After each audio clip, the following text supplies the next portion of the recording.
convene into open session at 6:10.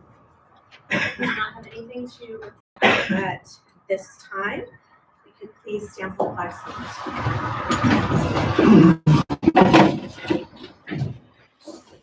Allegiance to the flag of the United States of America and to the republic for which it stands, one nation, under God, indivisible, with liberty and justice for all.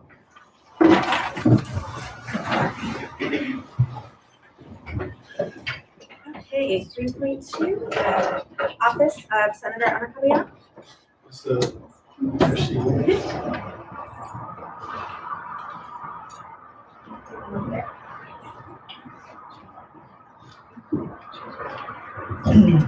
Right there. Yeah, awesome. Hello everyone, so we wanted to recognize and congratulate two of the spelling bee winners for the Monterey County Spelling Bee. We wanted to on behalf of Senator Ana Caballero. I myself was part of the spelling bee back when I was in La Jolla. I think I ranked about fourth place, close enough. I want to recognize Caleb Nagasalon.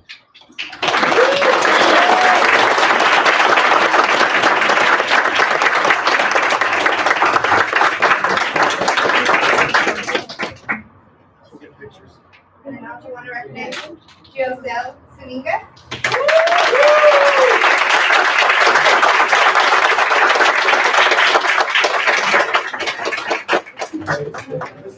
Let's get some pictures so we can.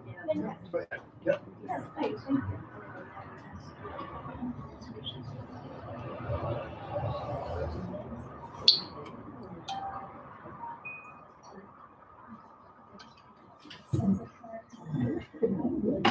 Grandparents, can we have permission to post this great picture on the County Office of Education's website so we can celebrate their Yeah, sure. Can I take one more picture? Another one?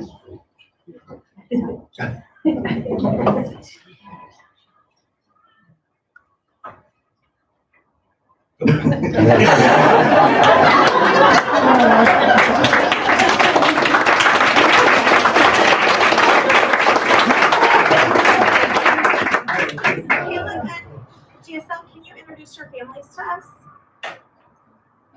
This is. Who's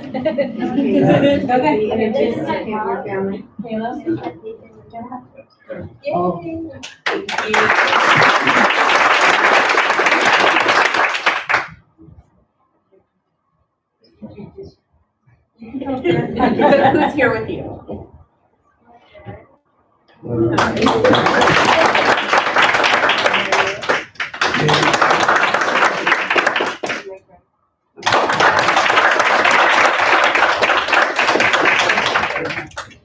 Thank you for celebrating with us. We're really proud of your accomplishments.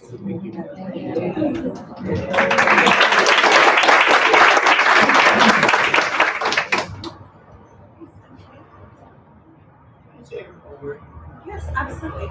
I just want to, for Caleb and is it GSL? Did I say that right? I just, GSL? I want to say thank you for representing this district and your schools and your teachers, and most importantly, your parents. You know, I'm sure your parents have encouraged you and done everything they need and possibly do to make sure you guys are becoming successful and being there. So, you know, as a community school, I just want to say thank you, and thank you for supporting your children and continue to do so. And to the students themselves, phenomenal job. Remember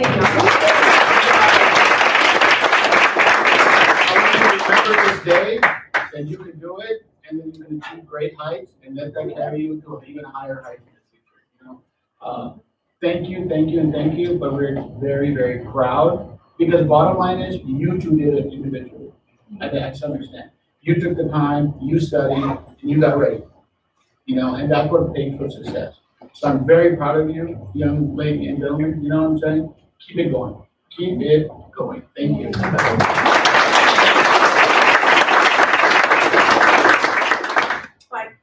To now introduce Dr. Janine Guss, the Monterey County Superintendent of Schools. Well, it is my great honor to be here this evening. Superintendent Ryan, honorable board members, community staff members. I'm sure that many people here in the audience today, at least I'm hoping, are staff members from Newburgh Public School, am I right? It's my great honor to be here tonight with Judy Pennycook, our board trustee that represents the Santa Rita School District. So I'm going to ask Judy to please stand up and join me as well. I just have to say that we are so very excited to celebrate Newburgh Public. Several months ago, I actually received an email from the California Department of Education, and it informed the county office of the winners of the California Distinguished School Award. And for those who are not aware of this program, this is a program that has very stringent expectations. You have to really be very high achieving. You have to have outstanding results to be recognized as a California Distinguished Student in the state of California. And so when the email came, I texted Superintendent Ryan and I said, congratulations, and he texted back, for what? You have a California Distinguished School in your district. And I know he was trying to figure out which school, but it was just because all of the schools are amazing in Santa Rita. So I replied and I said, it's New Republic, and I hope you're going to join us in Anaheim, where they will be recognized by the State Superintendent of Public Instruction. Unfortunately, he was unable to attend, but fortunately, we had a great turnout from the from New Republic, and it was my great honor to join them in honoring them and recognizing them along with State Superintendent Tony Thurman. And I have to tell you, after I got to know the staff and I heard about all the great things that they were doing personally, right? I had already read your application. I knew on paper that the school was fabulous. But when I had that opportunity to speak with the staff and get to know the staff members, what I found out very quickly was that they have so much care and so much love for the students that they serve.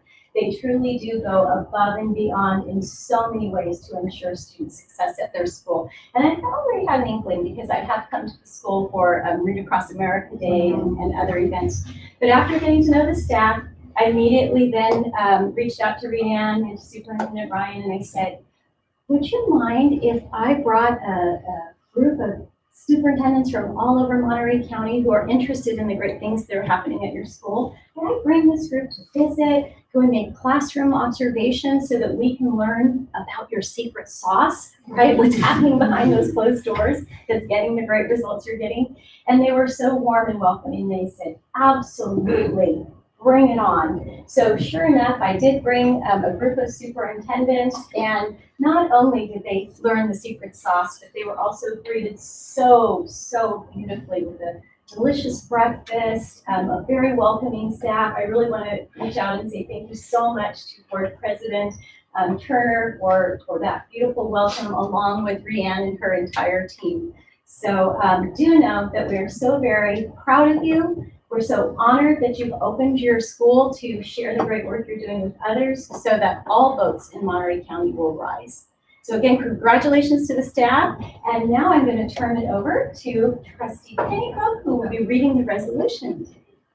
President, before I read the resolution, which I'm very honored to be here to read, if I could make one quick comment about our spelling bee champs here. You've done such a great job, and not only have you learned all those spelling words, but I bet you've read an awful lot. And reading is what the path to success is. And you are developing your vocabulary, and you're just going to do amazing things. So thank you for being exemplary leaders. And it is a great pleasure to present to President Turner on behalf of the board a resolution that was passed unanimously by my board on January 2020. And I'm going to read all of this. Normally I just pick out a few, but I think this is such an amazing success that I'd like to share the whole contents that my board saw fit to resolve and give credit to where credit is due. New Republic Elementary School, a 2020 California Distinguished School. Whereas through hard work, a strong commitment, and innovative approaches to improving student academic achievement, New Republic Elementary School is being recognized by the California Department of Education as a 2020 California Distinguished School. And whereas on February 10th, New Republic Elementary School is being honored alongside 323 California Distinguished Schools during an awards ceremony held in Anaheim. And whereas a thriving school within the Santa Rita Union School District since 2004, New Republic Elementary School, with a large poverty rate and a high percentage of English learner students, has built a successful learning community, narrowed its academic achievement gaps, and made strides in preparing students for success.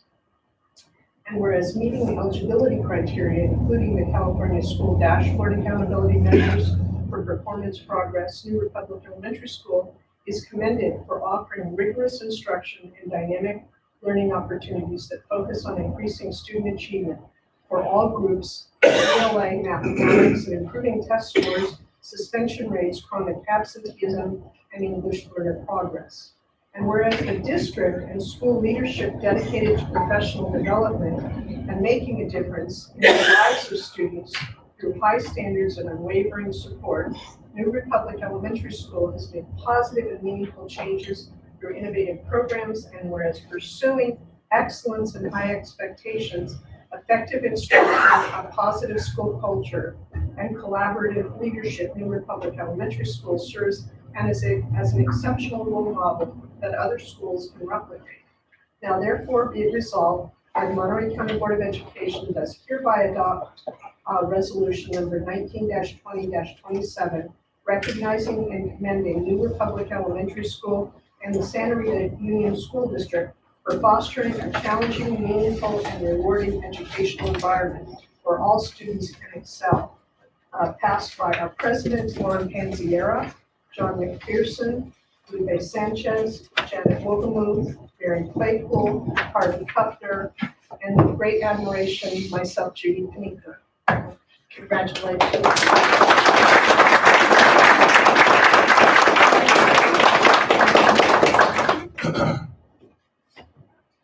And I know how hard your board has worked. I had the pleasure of working with Sarah on improving all of our regimen, and we were, what, 5 weekends? Yes, 5 weekends in Monterey County Office Fed. Congratulations to you both and to all the board for all your hard work and improving and striving for excellence. So, Thank you so much. Yep.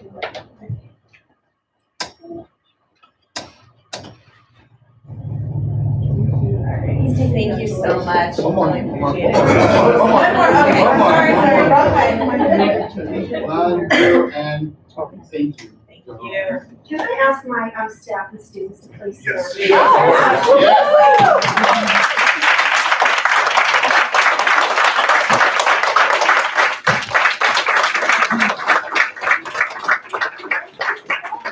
Distinguished faculty.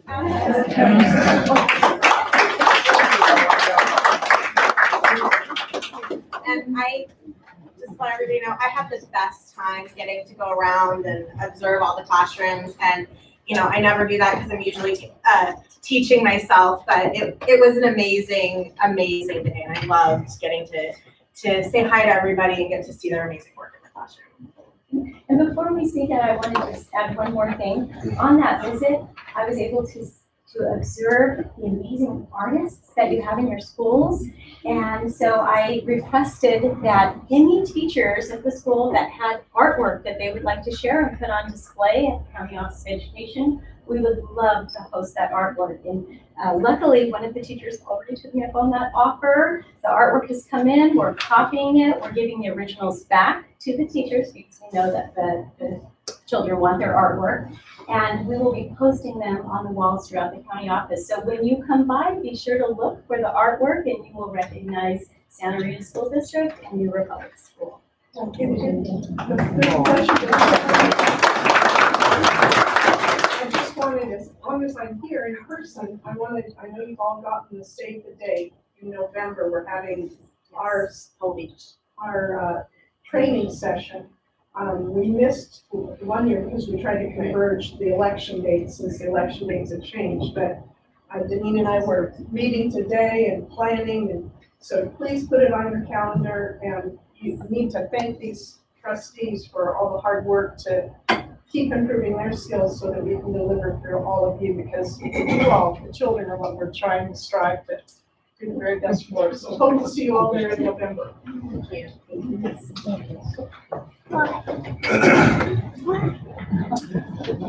Rand, on behalf of the board and myself, I'd like for you to display this in your office. It's, that's where it belongs. It belongs at Dewey Public Elementary School. Great, thank Thank you. you. Good job, everybody. Thank you so much.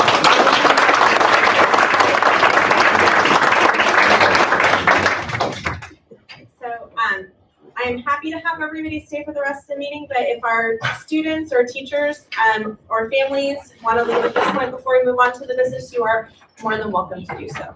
Now's your chance.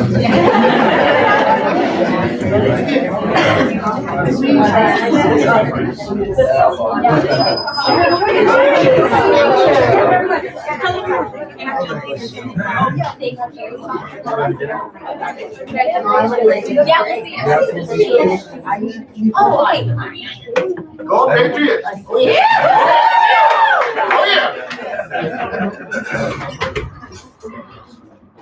Oh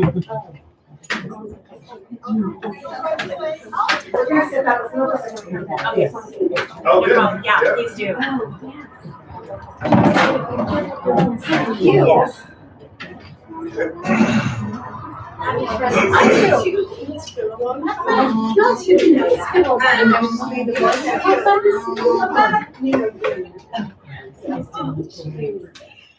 So 4.0, consider approval of the consent agenda. Can I have a motion, please? Madam President, can we have a comment period before you can kind of vote after the motion? Absolutely. Motion to approve. Okay.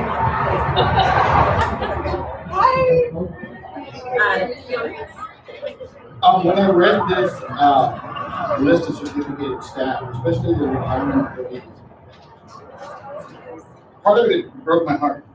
And the reason is we have 4 great teachers that dedicated their lives to this district. Ms. Coach, Ms. Sandera, Ms. Conley. There's no better profession, no profession I can think of. And this day where they're choosing to finally say, we're retiring, you'll never retire in the district. You know, we're like the mafia when they come to get you back. But I just wanted to say thank you, thank you, and thank you. It is because of dedicated teachers such as yourselves that have dedicated not years, but decades to this profession, to this community, to this city. It is because of you that we are who we are, and so is our community. So if you can just let the rest of the retirees know, on behalf of myself and probably the rest of the board, that your dedication is exemplary, and you're the role models for our future teachers. And please, come back and assist the district any which way you can. Your experience, your understanding, your history, your knowledge is something that we value. And please, whatever you can do to be the great work you have done. I'm just, I don't know what else to say. I know that they might come for me in maybe 1 year, but when I saw these names, it just caught me off guard. I just want to say thank you, thank you, thank you.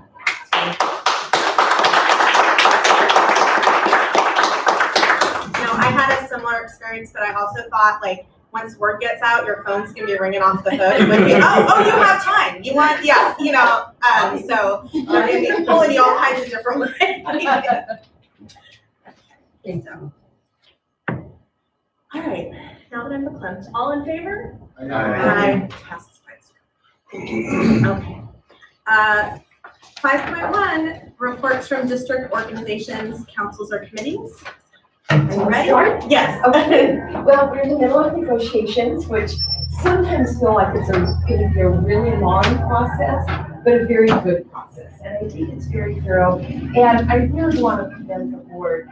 Working with Becky and Melissa has really been wonderful. I think the message that we feel as we're working together is that we all want to get to this. And that's a really nice one. I've been on a lot of different negotiating tables on both sides. And this is the first time that I've sat at a table that has been so focused on putting the students first, understanding that once we get this contract signed, we move on to much more important things. And so I just wanted to say thank you to the board for that.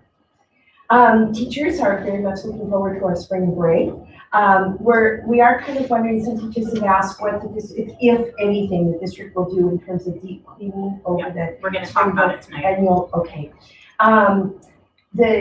There were teachers and students, I will tell you a story, teachers and students were disappointed about the field trips cancellation. And in fact, at the end of the day, my 8-year-old granddaughter marched into my classroom on the whiteboard in big block letters wrote, "No fair."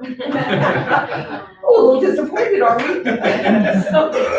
So anyway, I just wanted to say that, we all have mixed feelings about it.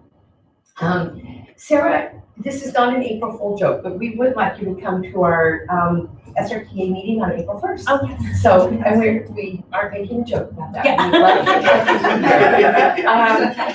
to the last thing is, and Neil, I really appreciate your comments. It was funny, I was walking across to my car in the parking lot and thinking about retiring and thinking, what am I doing? I'm retiring, I'm in my 40s. And that way, no, I guess I'm not in my 40s anymore. Where did that boat done sail? So anyway, but on the other side of that, we are so excited about the number of new teachers that are coming into our profession. And at least the student teachers that I've had in my classroom over the last few years, and this year too, that are being hired, they're amazing. They're amazing. Our profession is not dying. We are growing and we are getting better. And it's so exciting. And thank you, Becky, for the work you're doing in pulling in these great young people. So we are a great district and we're going to be getting better. Thank you. I'm gonna clap. Do I have a CSEA person here today? Okay, then I'm gonna go on Mr. Victorson. Okay, so we're looking forward for next week, so because we get to do a lot of stuff. It's become an aggressive little plan for next week. Some of the highlights I want to say, we did get the grant for the new bus. We're actually doing all of the underground infrastructure, so because we need electricity in order to run the bus. So without electricity, you don't have the bus. So we're going to be doing the installation of that this next week. We're doing an assessment of the solar and battery systems to make sure that, they're running well, they're performing right. That's going to be all week. We are doing some disinfection, not deep cleaning, disinfecting of classrooms. Solely because deep cleaning is when you clean from the very top down to the bottom, and basically you're washing everything. The disinfection, we're using some chemicals, of course, but hydrogen peroxide is the basis of it, which kills most of the bacteria that are known today, except for the corona. But unfortunately, there's no kill for that right at this moment. So we're devising a plan, and we're talking to working with Tim. We're also trying to devise a long-term plan, not just a short-term plan. So we're looking at different devices like fogging systems for inside the classrooms. So basically, a droplet becomes atomized, and basically, you get into a classroom and you just fog the whole entire area. So, and we're looking at not doing it just once, but 3 times a year. So that's kind of like the highlight, of what we're trying to do right now. And I think one of the other things that we've been waiting for is the placement of the portables at Santa Rita. So we're going to have those hopefully placed this next week, within a week's time. It's a short period, but it's going to be done. And electrical distribution and low voltage will actually be done over the summer. So that's kind of a synopsis of what we got going. We've got a lot of other stuff on in each individual department. But other than that, that's kind of like the peaks. Any questions? Yeah. A couple of things. Well, the primary one is the idea of the disinfecting the rooms and fogging. Do we have a clear line of communication between our district with individual teachers? I mean, because we have one teacher letting us know that she didn't know what we were doing. Are we making sure that all the other teachers will know that over break, these two things are gonna be happening? Yes. But today I sent out an email first, texted you first, emailed the principals and then cabinet. Of noticing immediate actions that we were taking. We had a call from one of our sites, they were planning on going to the aquarium, and given the international flavor of the aquarium and the fact that it's probably the highest risk area in the Central Coast for some kind of contact with someone who has the coronavirus, we said, let's stop, we're gonna push pause and hold up on field trips to places where there's a lot of people and moving people around. So we did that and then immediately called a task force meeting this afternoon, came up with a plan, which I'm gonna be going over during my report. And then Melissa and Nadine are gonna be putting together talking points and bullet point messages to go out to all the staff and to the families. It'll be posted on our website. We're in the process of linking all the school sites to a website, to the district website, because all the information is going to be there and there only. And then they'll be linked to that from their site. So the parent goes on their school site looking for information. It'll have a coronavirus update and it'll link them right to it. So the information is going to be the same for every single site in the district. And then, like I said, I'll be giving a little bit of a presentation on the three different levels that the California Department of Public Health put out. And what we plan on doing for each one of those levels and what it means. Yes, that was a long way. Yeah, no, I just want to make sure that the staff is informed on a timely basis, especially when it comes to cleaning up the rooms and making sure it's being disinfected and if it's being fogged, if there are any issues regarding health, etc. So just keep them in the loop as fast as we can. That's my only question. Tim, the links are already on the website. That's all I've taken care of. Thank you. Any other questions or comments? No, I was just gonna say thank you and looking forward to, I guess, finding out more about how the solar panels are working out in the batteries. Yeah, we went out, was it last week? Went out, we went to every site, looked at every single solar array and found that over 50% of the inverters are not registered. And this has been an ongoing battle with these three companies that we're in with. And we're holding their feet to the fire. We're basically in the last stages of trying to get some kind of remedy. Because until we have those inverters working, we can't do the battery switchover training that we need to do so we can use them as a local microgrid. But I'll keep you posted on that as well. Ms. Cynthia? Yes, just some of the updates from our last meeting. I attended the LPOP meeting last month of the Santa Rita school site. I know it was one of our priorities that we did those meetings in Spanish, so it's very exciting to be there and being able to have the conversations with the community in regards to the needs and the concerns. It was really nice to be out there with the community and having this ongoing communication, not translating, but having a one-to-one communication was very helpful. So thank you for that. I'm looking forward to more meetings, more meetings coming up. So I'm still working on the budget, working a lot on the budget revisions. You're going to see a lot of updates on the next board meeting on March 25th on the second division budget for your approval. Based on the ed code, the second division budget needs to be at the county office by March 16th. So it's going to be going to the county office on March 16th, just about 4 days before you get it. Just want to let you know that that's going to be happening.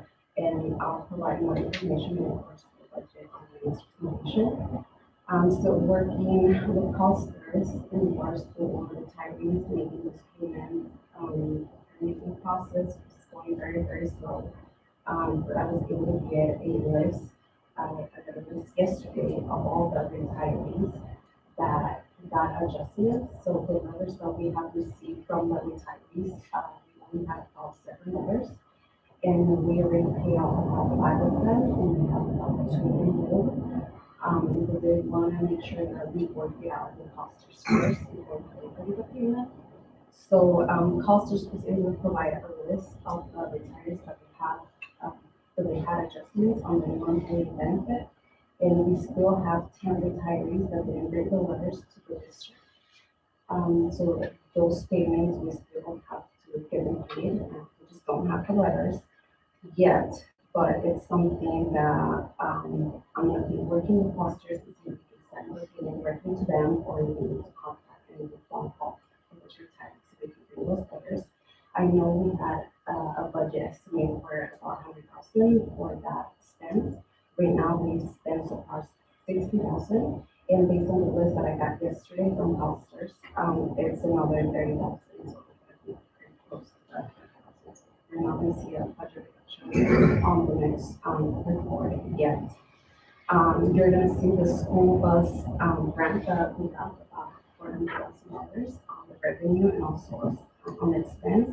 Good news, we got a special ed grant for $486,000. Now, this is a one-time grant funding, so we cannot use it on salaries or benefits or anything that is ongoing. So you're going to see that in the budget as well, a big piece as well. And I'm pretty sure you know that the Central Kitchen got also a grant for equipment for about $60,000 as well. So you're going to see that in the budget as well. Child development, we got another grant for $2,200 for professional development. So that's great news as well. That came out from County Office of Education. So you'll get more information as we move forward on next year. Any questions? I just wanted to say thank you for stepping outside your role to be the part of the engagement, and also thank you for the rest of the directors for making that a priority too, to kind of have more of that engagement as well. So I'm sure the community does as well. I have a comment question. First of all, the comment, I want to thank you for working hard on our CalSTRS issue with our retirees. I think our commitment to our retirees is absolute. So I'm glad that the district allocated the funds and they're being taken care of. You know, I'm glad we're being proactive, but the sooner we can close the books. You know, I know. She's like me too. I can't wait for that. Here comes the financial question. God forbid if our district had to shut down community school for the coronavirus issue. If that is the case, what are our options in terms of ADA dollars for those students who might be remotely educated if possible from our teachers from home, so we can maintain the learning environment? And if the state is going to reimburse us, you know, what would that be? I know you probably don't have the answer now, but well, Yes, so this is a question that I have for, there's an ed code that it's, pretty much it says that if there's an epidemic going on, that the district qualifies for a waiver, and we just have to submit documentation to the county.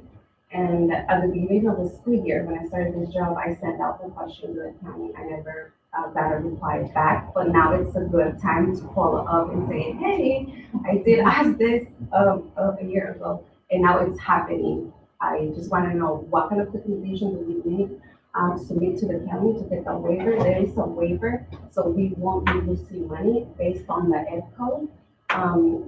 That's really good news. I just need to know what kind of documentation do they need.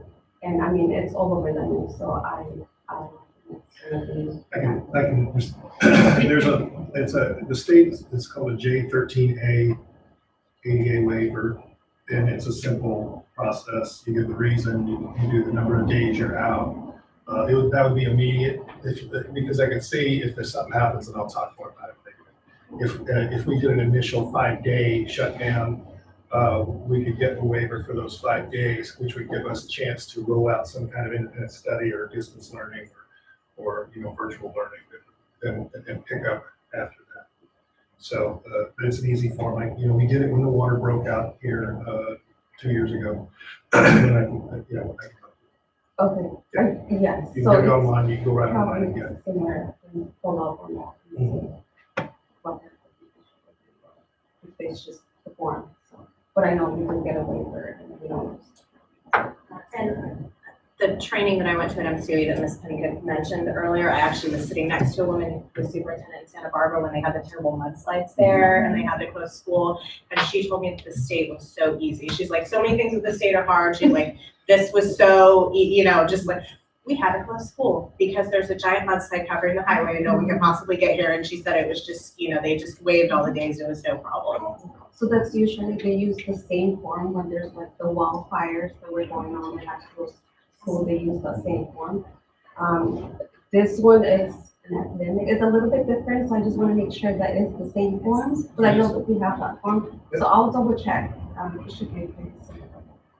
You have to attach certain documentation like we did. We had to get Cal Water to send us the order. We'd have to do that. We'd go to the Monterey County Public Health or California Department of Public Health and get the forms and get the letter and to attach it. And just submit it. I have a question following that. In terms of days of instruction, for the days missed, do those days need to be made up after to meet the 180 day or with teachers or not? How would that work with teachers? Melissa, would you take? A lot of the answer is it depends. But the better answer is with the waiver, you don't usually have to make up the days if it's within a time frame for whatever is going on. So it's sort of a case by case basis. How many days are you out? Is it a mudslide that's ongoing, or has the school burned down in a wildfire? And so what's the process for making this up? There are avenues that if you are out, if it ends up that we're out for an extended period of time, that we could put forth an independent study kind of program, and a certain number of those days would be waived, and then we would pick up with independent study to make sure to shore up. There's a certain percentage that they're willing to waive if a disaster has happened, an epidemic being one of those, and then we can take other avenues if, for instance, we are required to be out longer than that to make sure that we are still in compliance for the funding for ADA. Very good. Okay. We had a teacher recruitment fair event here in our district this past Friday. So following our visits to MCOE's recruitment fair and CSUMB's, we handpicked some of our favorite candidates to come visit our school sites.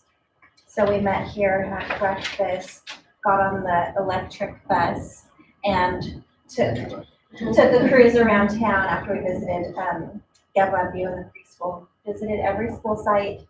The principals and staffs were amazing welcoming us. We got to see what each school has to offer that's unique to that campus. We got to visit some classrooms and saw some great instruction, and it just really excited the teacher candidates who were thinking about choosing us. And I say that because we have some really great candidates, as Jill was mentioning, coming out of the programs this year. I was really impressed compared to a few years ago where there were just very few candidates. Not that the quality was less, but the quantity was much less. And now we have more and just real, as Nadine was calling them, hot shots at our recruitment fair. So it's exciting. We brought them back for lunch. The principals came and joined us and did some, I called it speed dating in the offices, and we started offering some conditional offers to teachers to sign them on for next year. So that's really exciting to know that we're already getting people lined up to replace the great teachers who are leaving us for good reasons, I guess. So we're excited about that. We also had elementary principal interviews last week, and their names were on our appointment list for tonight. So we had a wonderful interview panel made up of teachers, classified staff from both of the school sites that are losing their principals also to retirement, and a really impressive lineup of candidates. But the panel was unanimous in their decision and very excited about the candidates. And just waiting to hear who is going to be placed where. That's the exciting news they're waiting for, confirmation of that decision. You can talk about negotiations? Sure, okay, I'll let you. But I'll just echo what Jill said, that, I know that it's great to work with a team where we're both working towards finding those yeses and working together collaboratively. And then finally, we are underway with the Classified Summer Assistance Program. We did agree with CSEA that we would continue participating in that state program to offer, the state offers matching funds up to a certain percentage for employees who meet qualifications, income guidelines, et cetera, and don't work a full year to supplement their summer incomes. So like our 10-month employees who make under a certain amount of money. So the applications were due to our office for the state guideline by March 1st. And we are beginning to now go through those and make sure that everyone who applied meets the eligibility qualifications so that we can report that number of people participating to the state by April 1st.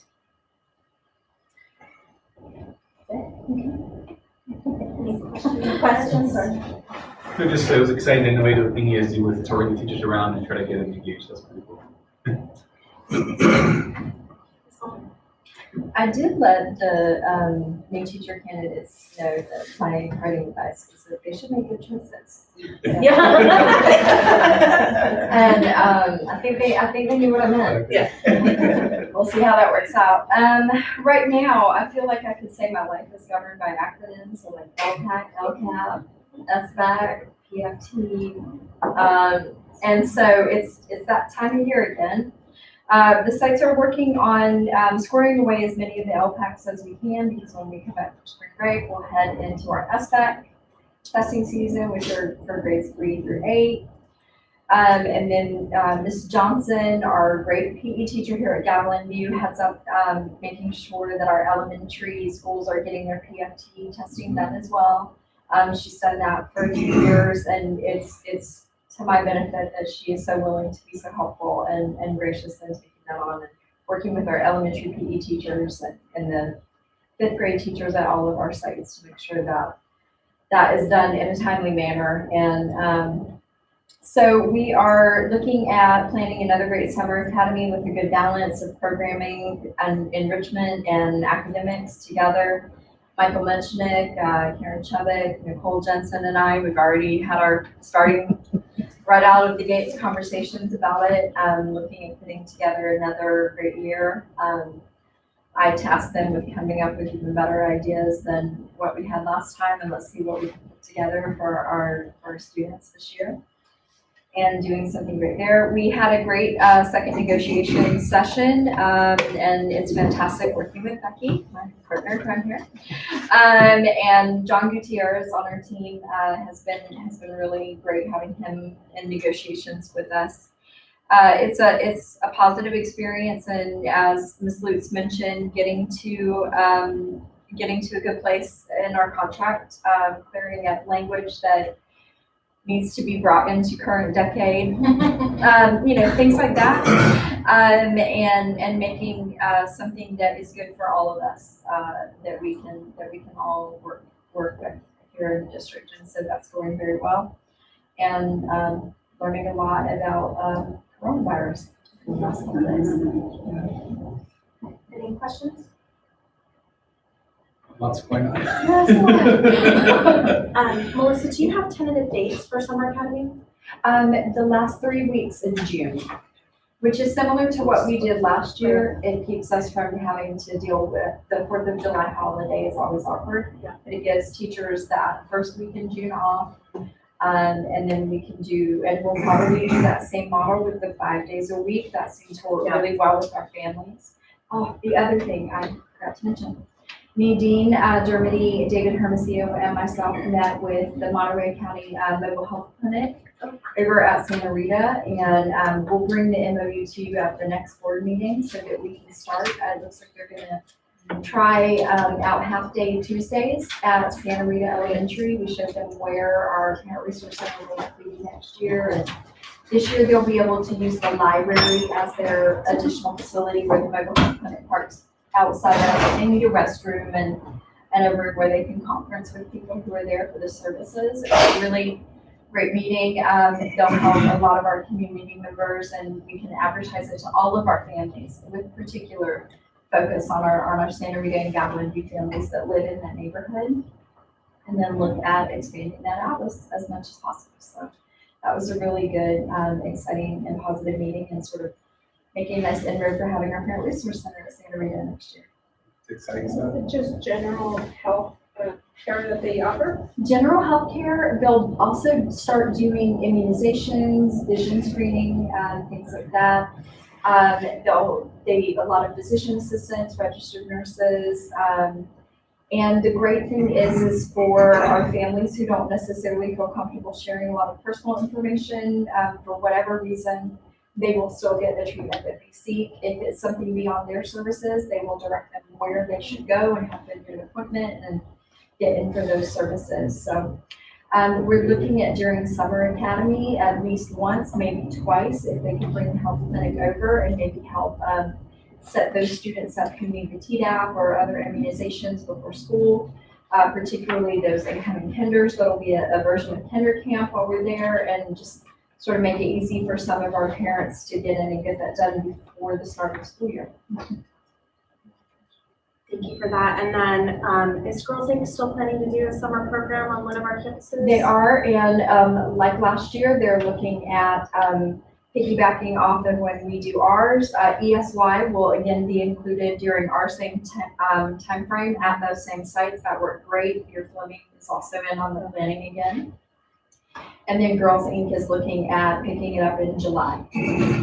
That way the girls who attend can attend our summer academy and then go right on into Girls Inc.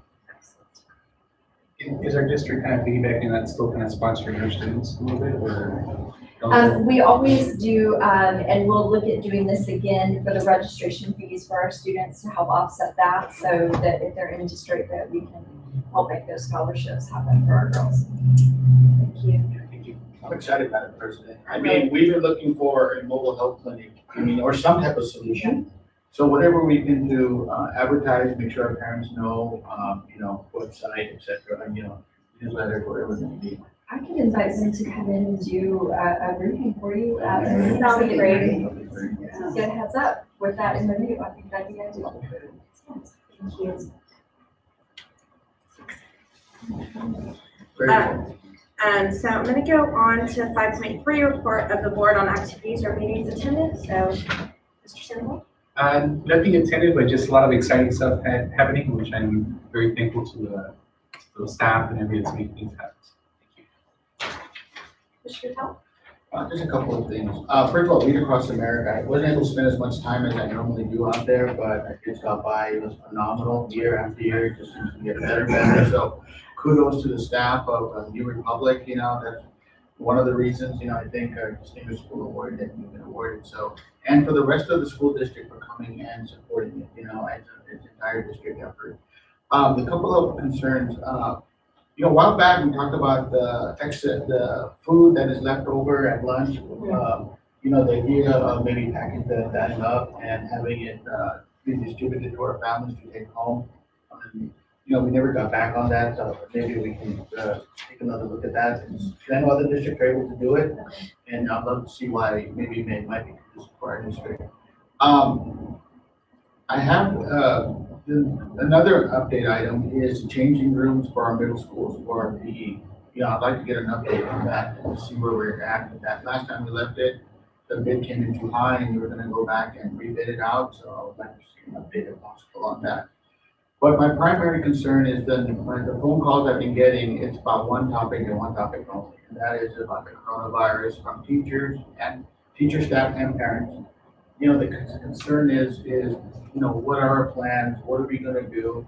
How are you going to support the staff and the students? So, there's a general fear out there, and whatever we can alleviate, I know Tim's going to be talking about it pretty soon, but steps we have to take are difficult. And the idea that somebody wrote, it's not fair, I totally get it. It's heartbreaking to students to say, hey, we have to cancel something out of sheer necessity, of overabundance of caution. So, it's a difficult process. Hopefully we can reschedule some of those for a later date when it's a little bit more conducive, but it's a pain that all districts are going through. And I am also concerned the fact that more issues are sprouting up and it's getting closer and closer to Salinas. I think just today, Pajaro Valley confirmed one case. But what was weird to me was the recommendation was to close the school for 14 days, but they chose to close it just for 3 days for the weekend. And clean it and bring it back up. So I would like to see some, a standard policy that we're gonna set. I know Tim's gonna be talking about that, but I'm glad that our district is taking the steps that we are out of an overabundance of caution. Ms. Ariana? I went to Read Across America, just like every year that it's been in existence. And again, I was reading, oh my gosh, I can't remember the teacher's name, but anyway, I think I ended up doing like 2 sessions, but I loved it. And I really loved it. And being retired and coming back and reading to the kids, of course, I read to my grandkids all the time, but it was exciting to see the kids excited about Read Across America. Teachers were excited. The staff, the people in the office, and I think you mentioned that everybody across the district, principals, I mean, it's always been a great event. And I had a great time with the kids. And that was what I did that night, so. And now to you. And Yeah. we gotta welcome her in, she's new to us, and we're so happy to Being have that her. I'm new, I haven't attended any activities or meetings, but just in the last 2 meetings that I've been with the board and in open session and with closed session, I just gotta commend everybody so far. I'm really impressed with the district, and I'm sure I'm gonna continue to be impressed the more I'm here. And I do plan to be part of some of the activities and visit at the schools, being that my boys were part of both the Knowles, and it's just been such a rewarding experience for them now moving forward. So I would like one request in just in knowing where there could be a general, I think it was requested earlier, like a calendar that links either all the schools to the district one or whatever, so that if I look at a calendar for a school, I can see what activities are happening. I think maybe the online one, I don't know if the schools are being updated, on a monthly basis, like, this, I know that you probably send out a calendar to the parents and what have you.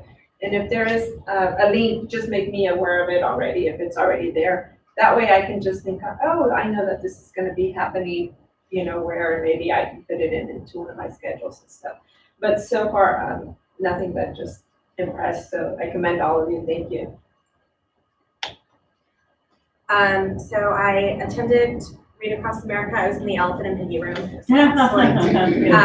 I took all, I teach second grade, my kids love elephant and piggy, so I took all the pictures to take to school. And then I gave Elba my parking space so that she got to park in the front. So it was a great day. And then, as I mentioned earlier, this was a month or so ago, but when the superintendents visited New Republic, I took that morning off of school, and I loved getting to go into the classrooms and talk to everybody. It was so exciting. So that's it. Okay, just a couple of quick things before I start the presentation. I wanted to follow up with Elba on Bobby Socks. Victor reached out. We have a meeting scheduled with them. Victor, what's the date? Is it next week? Yeah, we got a meeting coming up with them pretty quick. I'm going to try to get a contract back on the agenda. We're meeting on the 26th? Okay, so we're going to try to get an agenda, a contract back to the board the first board meeting in April. So it's just, we have to get them back, the recommendations that we were made or were suggested by Devin, and they'll look at, get their lawyers to look at it. I think it's gonna be pretty straightforward. We're just about done. There was a lot of ADA issues. There was some parking lot. There was an issue with that. There was also an issue with the DSA issue that I think we've got resolved. And the good news is they brought it forward to us with a couple of years to spare, so we've had time to really go through those. And we've already walked the sites and we've worked with architects and with Devin Lincoln and the Bobby Sox people. We all went through it together. So they're aware of all the obstacles that we face in public schools. So but we'll get it back in April and get it approved. So okay, go ahead, hit it. So that says level 2, it should say level 1. Just say level 1.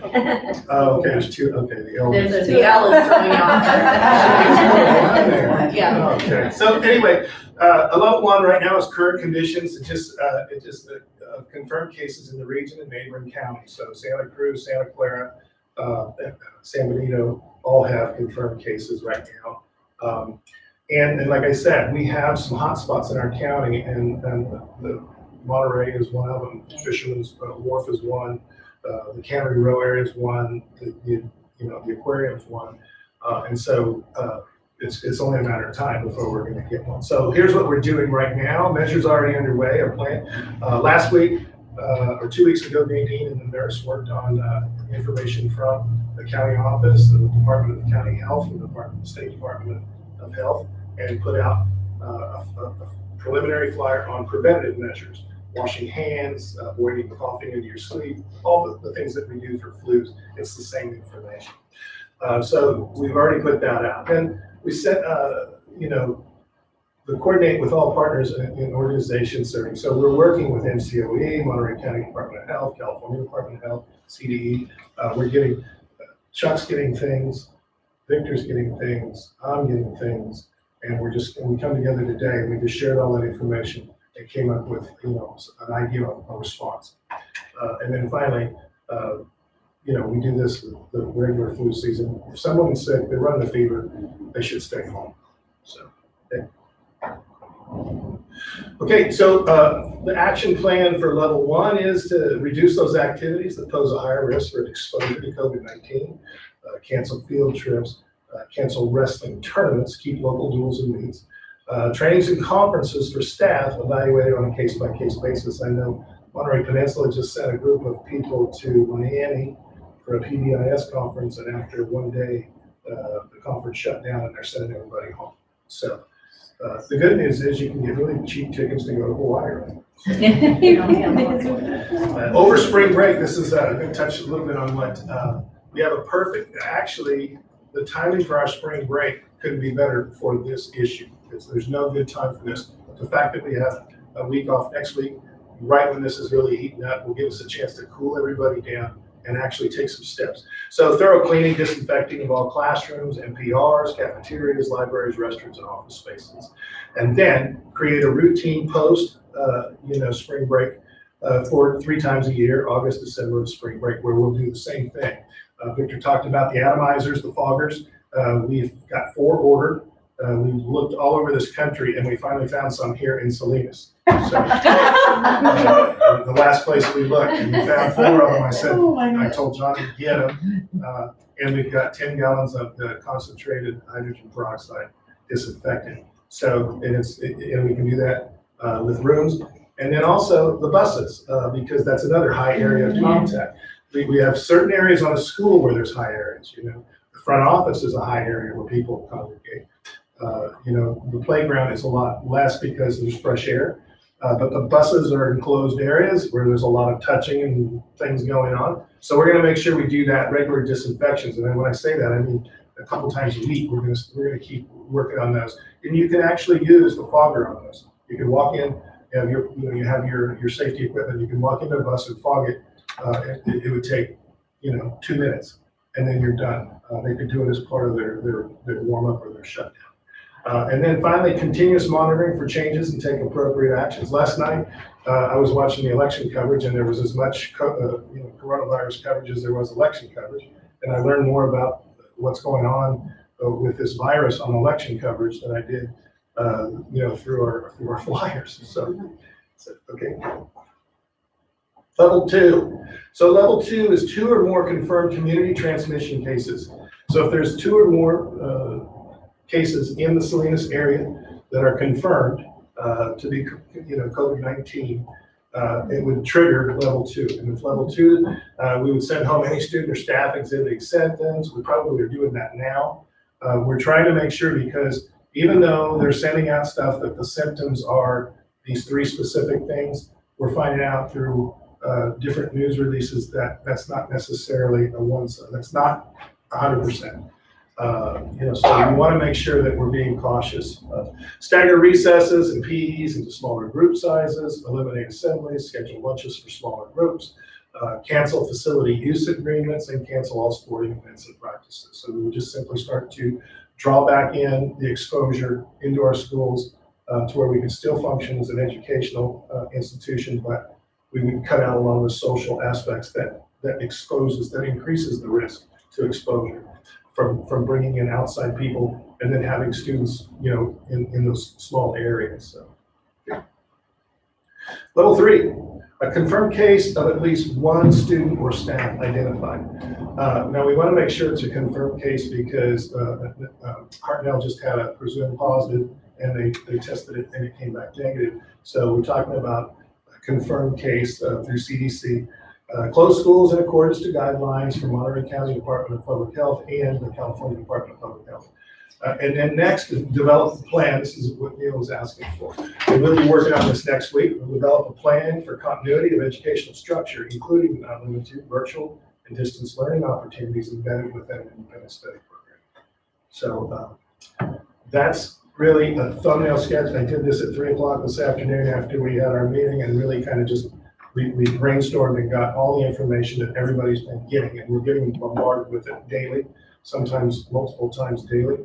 And so some of it's repetitious or duplicitous, as our attorney said the other day in one of the meetings, and it's repetitious. But so we're sorting through that and gleaning new information every day.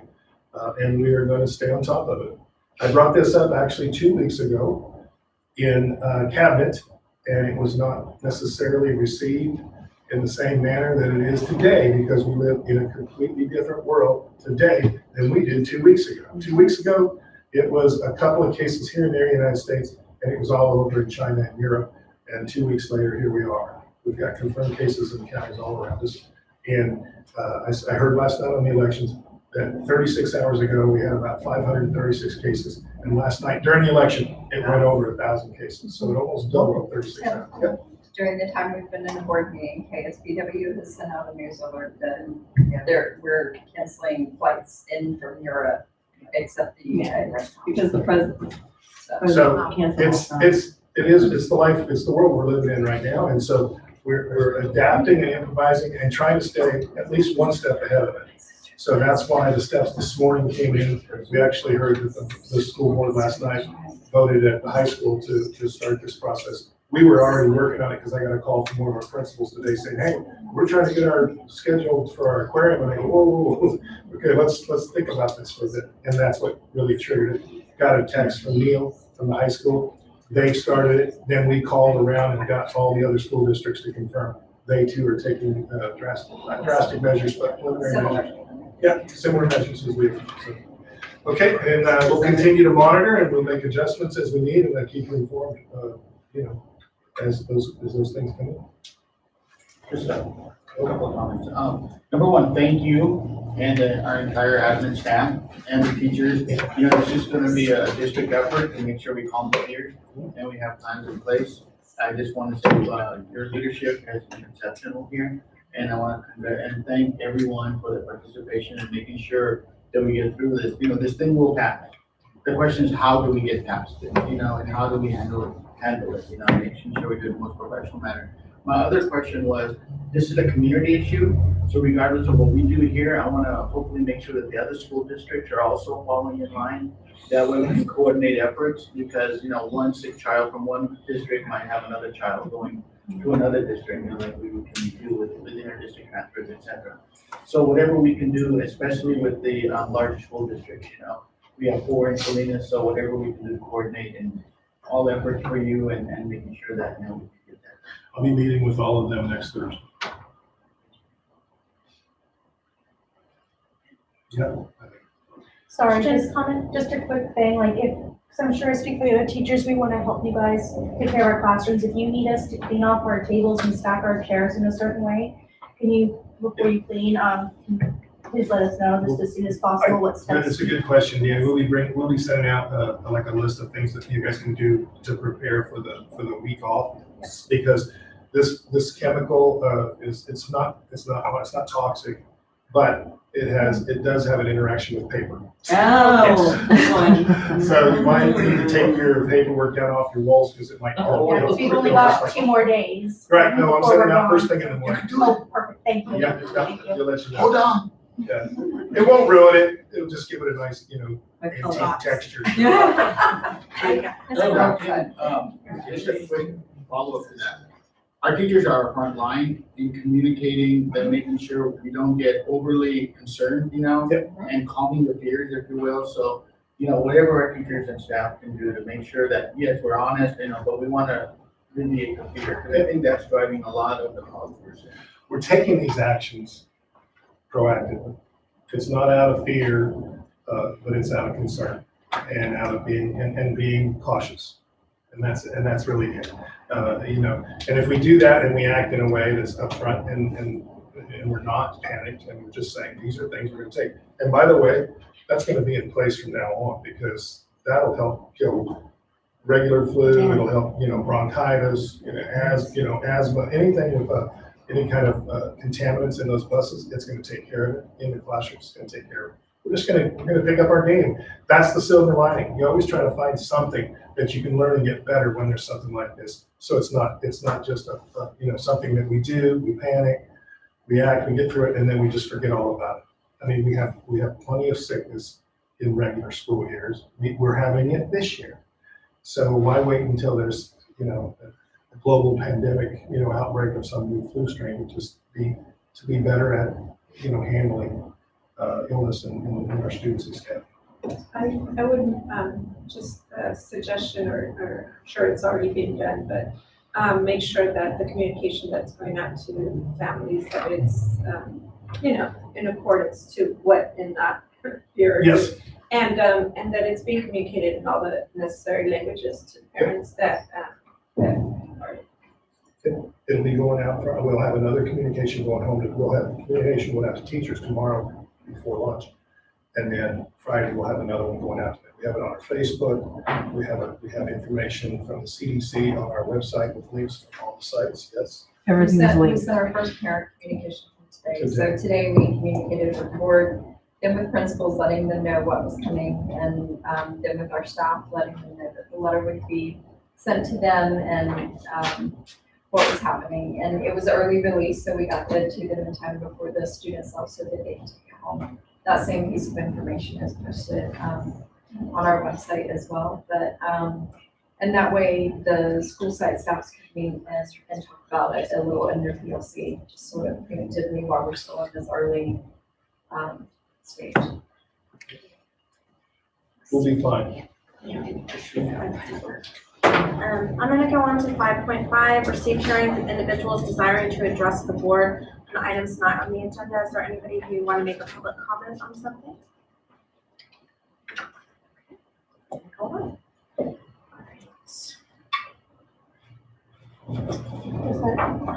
Yeah, question. Yeah. Well, the kids are upset about the field trips and there were crying first graders about the aquarium today, but we do understand as teachers the steps that you guys are going through and we appreciate them.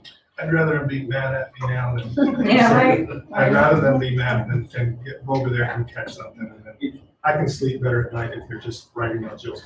And if she calls me and says, hey, my granddaughter's in the hospital. So, it's just, it's not pleasant, but it's necessary. Kim, if there's any way we can mitigate it by postponing it or having it later in May or something, I'd just love to you know, give them some hope if possible. No, thank you, Neil, because we're going to we're going to the Elkhorn Sloop, and it's just all the fifth grade. So, that's really probably not a very high risk area because we're outside. So if we could just kind of be flexible and talk about it. We'll see. I mean, we're not going till April, so. Right. And we may live in a completely different world than we are now. So it's gonna be a very fluid situation, that we'll be monitoring and communicating out steps that we need to do to protect, students and staff. We did try to reschedule, and we were told by transportation that when the city canceled all the buses, they will not reschedule buses at this time. So we cannot reschedule at this time. Right. And it'll take a while, it takes a while to schedule a bus, so we'll have to see what time comes, right? Yeah. If we can reschedule. Yeah, I mean, We tried to reschedule, we couldn't. we may even be, we will be, and we don't know what that is, but it's gonna be different in a month from now. It could be worse, it could be better, but it's not gonna be the same.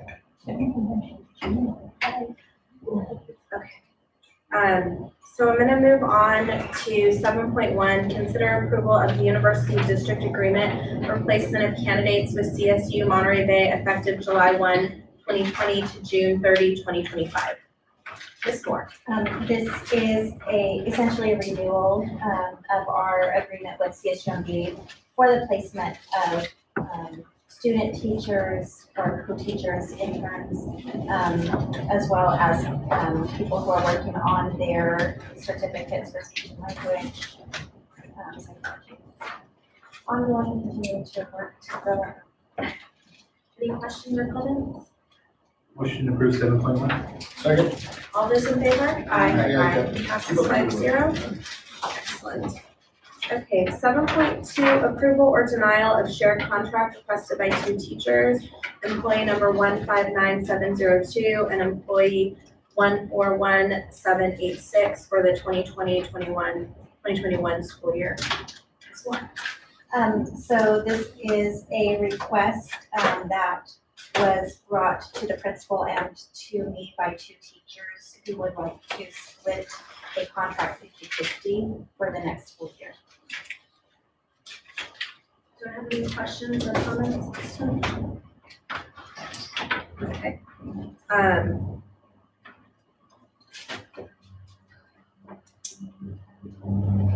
think I can have a comment. Okay. I was a little bit, I guess, when it was kind of read that, so I was a little bit torn. I think we always want to, at least for me personally, I always want to support our teachers and, special circumstances and kind of what's happened and stuff. I think a little bit of concern as far as, for me, was the instability for the students. There would be a lot of subs involved, potentially with some of the timelines. Was a little bit of my concern, I guess, in moving to approve this. It's kind of where some of the concerns I had. I'm not sure the rest of the board felt.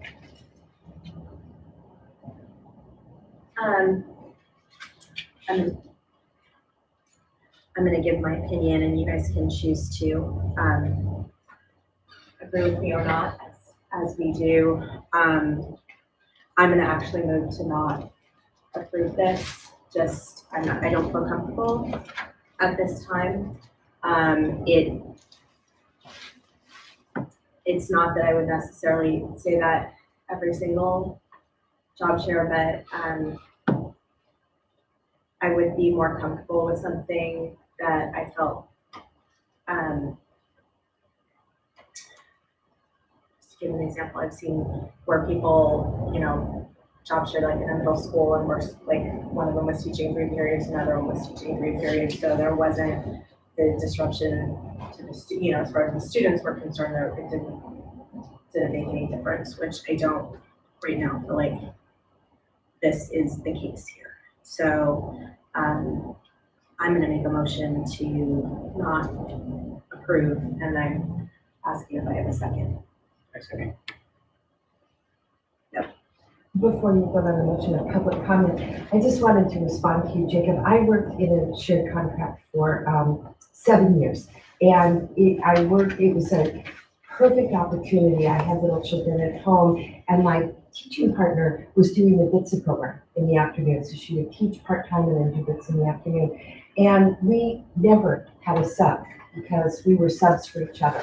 So if I was sick, she took the whole day, and I paid her back by doing another whole day. it really worked out well. It gave us both the freedom to do the things that we needed to do in the other half of our lives. And I think it came up with a really creative way to work. And the kids loved it. They loved having me in the afternoon and Mrs. Almond in the morning. And it was just very refreshing, I think, for the children.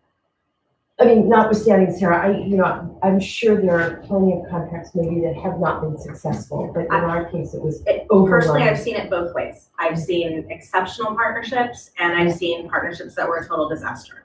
And it's hard at the moment, I'm making the motion not to approve because I can't see the future to know, and this is the safer choice if it may turn out to not be the best choice, but. I would like to comment just because I'm new to this, but I have, being a teacher, I have seen both sides and a mother myself. I would hate to have to say no to something that I know was important to me, and I stayed home with my children. I took off time from my career for 8 years, so I could be home with them. And so I know the importance of us, being parents and being there. And now being in the teaching field and seeing the need and the student aspect of it, and having experienced it with a teacher next door that happened, with, I think the uncertainty of how this 50-50 is being presented to us, if it's being given the way that it's being asked for, there's a little bit of inconsistency and uncertainty. And so then I look at the student side and the downfall that I've seen, literally happen next door to me with the teachers next door, and the outcome for the students. If I knew that the contract was more of a shared weekly basis, or day to 2 days, 3 day, whatever, or half day or whatever, I think I would feel more comfortable wanting to approve it. But the way it's being presented and what I'm getting, there's just too much at risk of what I've seen personally happen with students, and so that's where I'm having a little bit of conflict. Could I ask just if it would be possible to send this item back to Human Resources and see if she can work something out with the two? I only know one of the teachers, but she's one of our CSUMB kids. She's not a kid anymore. But it's just, she does have a little baby, and this is her just habit, and it's nice to support families. That's what we do. But rather than maybe just a no offhand, if you could go back and see if you could work out a better contract, just a suggestion. I have a really quick comment too. My daughter, Cher, was in school, and she had two teachers share their job, and it was disastrous. Now I know that you and Mrs. Almond, it was beautiful. It was beautiful. So I've seen both sides of it, and had I not been a teacher at the time, because I taught my daughter that whole year, I felt really bad for the rest of the students. The parents didn't have those resources like I did. I pretty much homeschooled my own child while working. And so I've seen both sides of the spectrum. And but I don't know, it's up to you guys whether you want to table it or. I was gonna say, I'd be open to the idea of potentially seeing a different, how would that structure, different proposal or structure, seeing how that. But I don't know if the rest of the board feels any. So, just clarification, if we vote not to approve, they can always come back with a different proposal, correct? That, Is that yes? yeah, I'm guessing. So the contract requires them to submit a proposal by February 1st, right? So they really did a lot of talking about what it was that they really wanted in that proposal. I think it would put us in a situation where we're asking them to submit a new proposal after the February 1st guideline date.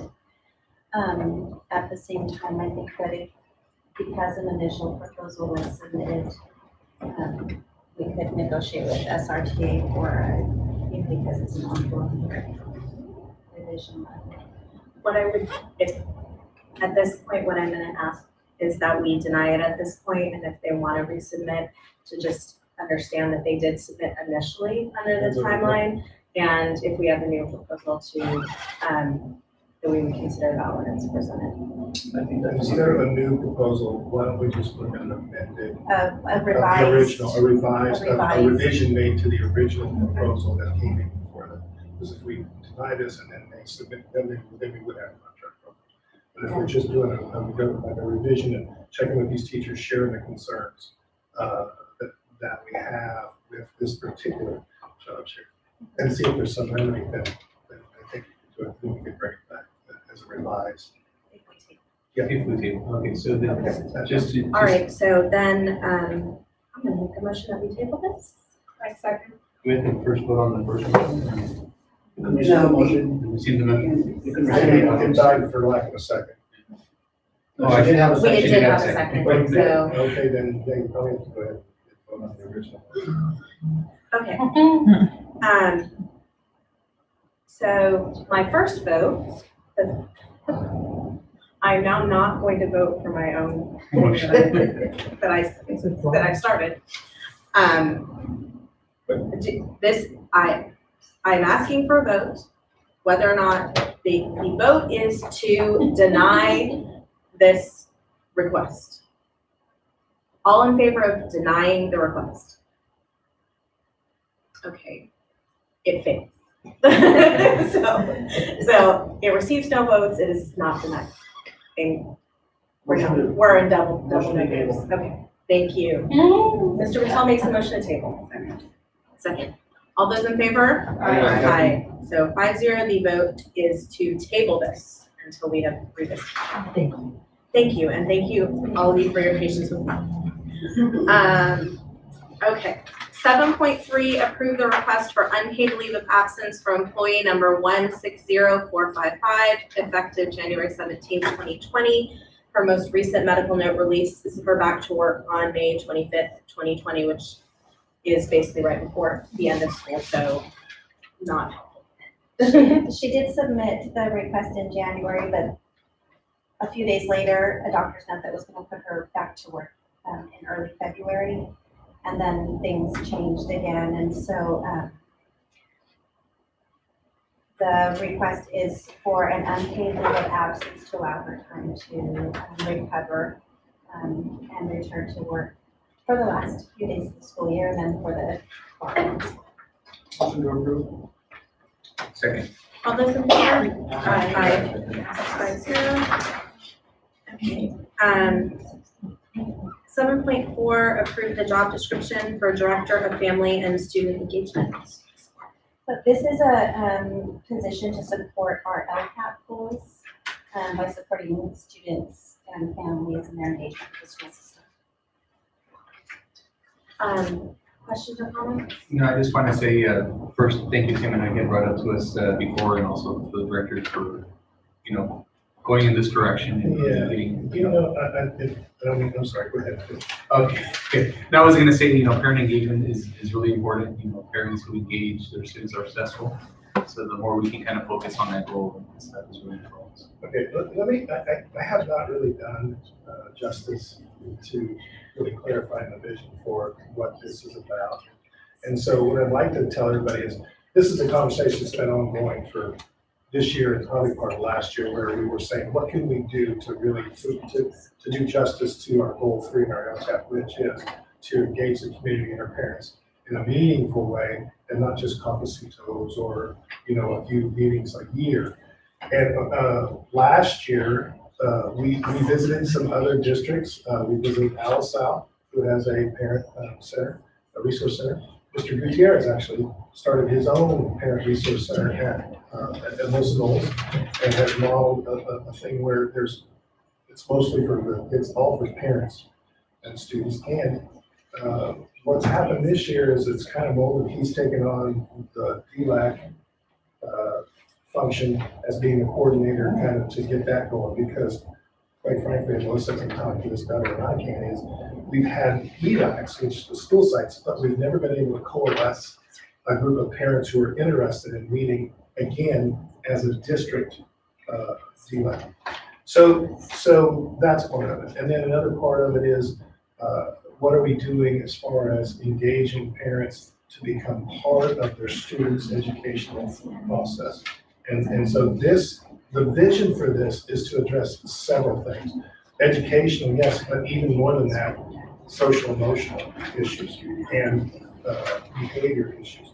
We're seeing more and more students who are exhibiting violent behaviors, antisocial behaviors, and we really don't have an infrastructure in place, a point person to see that those students are getting the help and the resources, access to the resources of the parents, to the help they need. We're starting to see, it's not anything new, but we're starting to see a big vaping problem on our middle school campuses, to the point where it's almost a daily occurrence.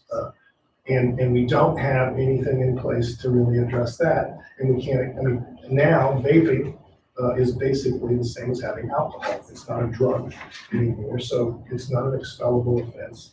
It's not a mandatory expulsion, certainly, unless they're selling, and even that's not, because it's not a controlled substance. It's the same as alcohol.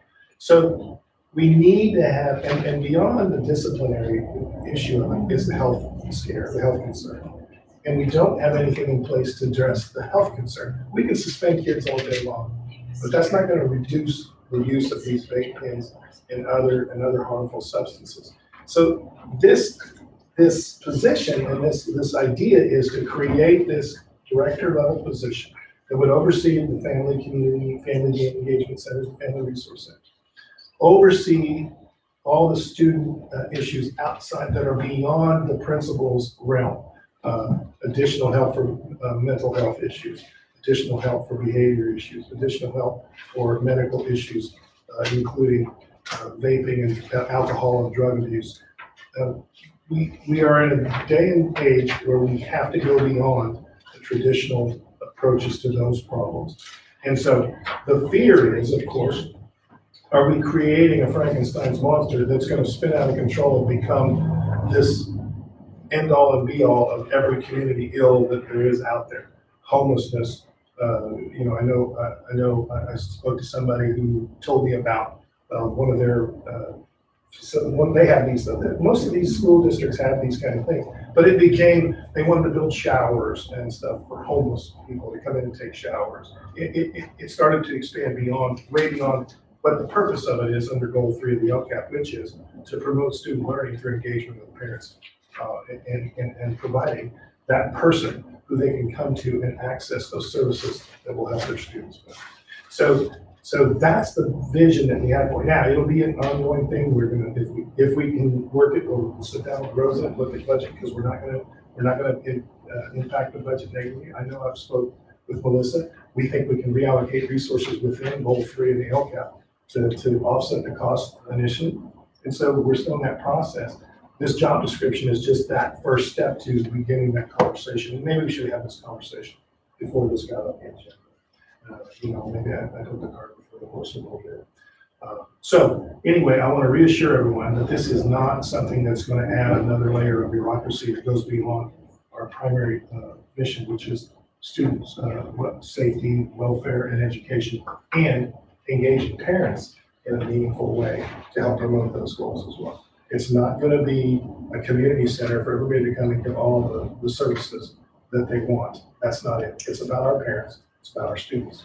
So that'll be and when we sit down and write up a proposal for the actual, mission and vision for this resource centers and parent engagement in the LCAP, we'll have a more defined role, actually showing you what we're talking about in more detail. So I apologize that you didn't get in the LCAP. We'll have a more defined role, actually showing you what we're talking about in more detail. So I apologize that you didn't get from. I did call Tim after I said this, and I just expressed a lot of what my concerns were, which he's given it to you tonight, and just before we put, I don't have any issues with the job description, just before we put a body in this job, to have had a much higher level of conversation, because it impacts everybody else.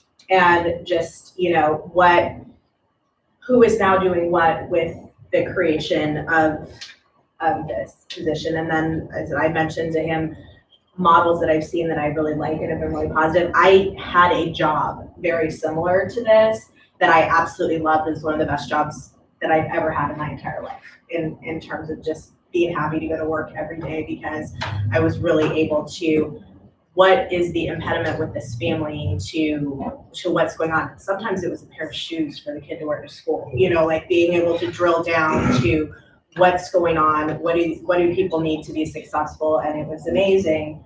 But then also just my concerns of having all our ducks in a row, you know, before, you know, we're hiring somebody and here's this job, but wait, you know, how does it impact everybody else? I would like to, just a brief comment. I am part of, my school, my children are part of a school where there is a parent resource liaison person, and she is amazing and bilingual, and since I am at the school site council, there is a direct line of communication between the parents and their representation and her and she, and I would not hesitate at 1 minute, just seeing the positive effect that a person that is qualified that can do that, and the engagement that it brings to the school as far as parent involvement and in very many aspects. It's one of the best parts of my kids being at that school with that model. Sorry to cut you off. Oh, no, I totally get it. I have one concern, and that is, I know this is probably, you know, ahead of the curve here, but, you know, the funding of this position, you know, I know it's, we have LCAP up there, but if that dries up, or when it dries up, I wanna make sure that if we go this route, that we're dedicated to this, and the funding will shift for other sources, you know, but if we're gonna, for me, the concern with this district is, one of the best things about this district is we're not top heavy. You know, we're lean, we spend most of the money on our students and staff and facilities, you know, and I like that. And so if we are gonna create this position and we take that leap of faith, if you will, I wanna make sure we're dedicated to it and make sure the funding, if, like I said, if it is coming from LCAP initially, but we're in agreement to a certain extent that this is a valuable position and we will shift resources if needed. You know, once again, this is a major position we're creating for the district. And if we're gonna make that leap of faith, then we gotta go all in. And that was one of my concerns too. So it was another thing, like before there's a body in the job, that we're having another discussion after this, you know, this is what we're doing in terms of budget, this is what we're doing in terms of who has what responsibilities, you know, at the district level. But I don't have a problem starting with the job description, because you gotta start somewhere, you know, and unless you have a job, you know, this is step one.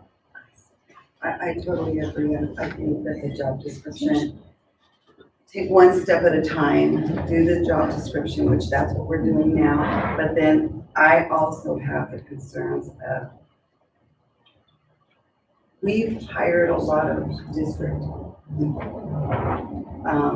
We've created jobs for our district office. And I want to know more about how we're going to get this person in, who it is, who, you know, the person, the people that are going to be interviewed for the position. I just need to know more about it too. I have a pretty much of an idea of where we're going with this, but I need more information. Any questions from the audience? I motion to approve 7.1. Second. All those in favor? I just, I want to follow up on Elva's concern, because if you look at our staffing and our FTE currently, that has not changed since I've been here, with the exception of the coordinator of special education. which education is exploding. And that was, we have a coordinator now. We had a director before we took back special ed from the county office, which quadrupled our number of students, the needs, the resources. So I agree, and I agree with Neil, we're not top heavy. In fact, I think I shared LSAL's admin structure. And, yeah, no, we have a fraction of it. So, yeah, this is, and like I said, I'm not done going through the process of potentially restructuring to where we can offset the cost with moving personnel around instead of adding a position. So that's still under consideration. And it's the thing that I've been focused on. But I just want to make sure, if you look, we have an MOT director, we have a CDO, we have an HR director. Now, we have an assistant superintendent, but it's a curriculum instruction person. So we're doubling up on jobs and trying to keep that reality a reality. So I just want you to know, I hear you and I'm committed to follow through what you're talking about. So we have added 2 assistant principals since I've been here, and we have added 2 more counselors. Really, it's just all that. We added more yard duties and more supervision as well. So yes, we're growing and the needs are different, but I'm committed, just like you are, to making sure that we're not being wasteful and being getting and growing into a situation on the top end. A year or 2 from now, we have to lay off the person who's just hired. I agree. So Juanita, you got, we did get through those. You both. I got it. Okay, excellent. Okay, I just want to make sure. Okay, 7.5, approve the release of probationary employee 16040A effective March 4th, 2020. This is a classified employee. This is a classified employee with the probation period. Can I get a motion? Motion to approve 7.5. A second. All those in favor? Aye. Aye. Passes 5-0. Okay, so 7.6 is the addendum that you guys should have in front of you. This is a corrected list from the previous meeting. This is a revised resolution. So this is resolution number 20.02.71. So this is going to be notice of non-reelection to probationary employees. Motion to approve 7.6. Second. Okay, I'm actually gonna, before we vote, I'm gonna read the numbers. Employee ID 160214, employee ID 160372, employee ID 160117, employee ID 160441, employee ID 159914, employee ID 160316, employee ID 160349, employee ID 160106, employee ID 160355, employee ID 159739, employee ID 160311. So all in favor? Aye. Passes 5-0. We're at 12.0 future meeting agenda items, and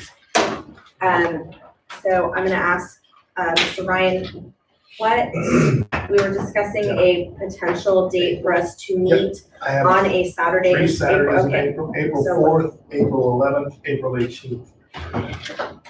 Any of those will work. I'm sorry about this. One of the signs of coronavirus is. I would, my fellow board members, I would prefer not the 11th because it's the Saturday before Easter. Does anybody have availability on either the 4th or the 18th? 18th for me. That would be better because it'll give us more time to prepare a report on this position. You know, and kind of a staffing overall. For the 18. Alva 18 Texas Leads. So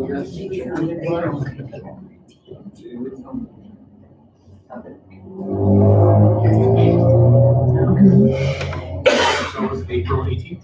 Yeah, I'm okay with that.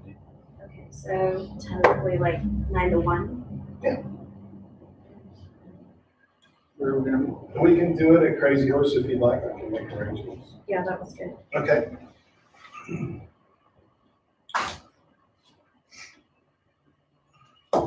And just, so that you know, we're gonna need some time just ourselves to discuss superintendent's evaluation. You want me to? No, I don't.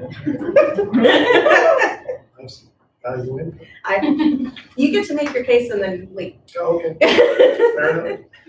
Okay, so, so future board items, Mr. Patel, I wrote down, discussing potential leftover food, in the cafeteria and the locker room, or changing rooms. Is there anything else that you want agendized for the future? I had a question, just really, about 6 months or maybe a year ago, we talked about putting those filter, water stations, what's happened with that?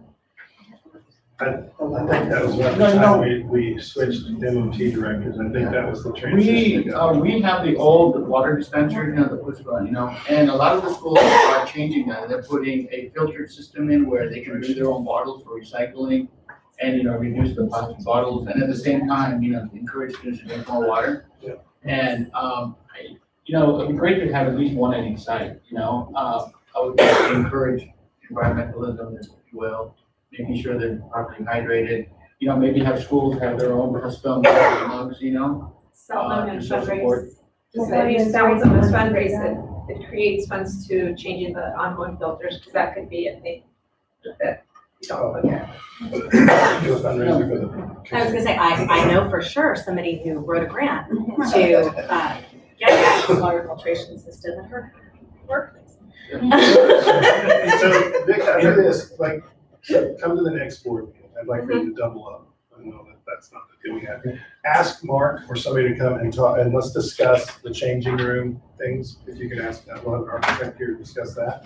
Here's the thing is, we were really, had our hopes up for the passage of Prop 13, so we can get a bond passed and do a lot of cool stuff.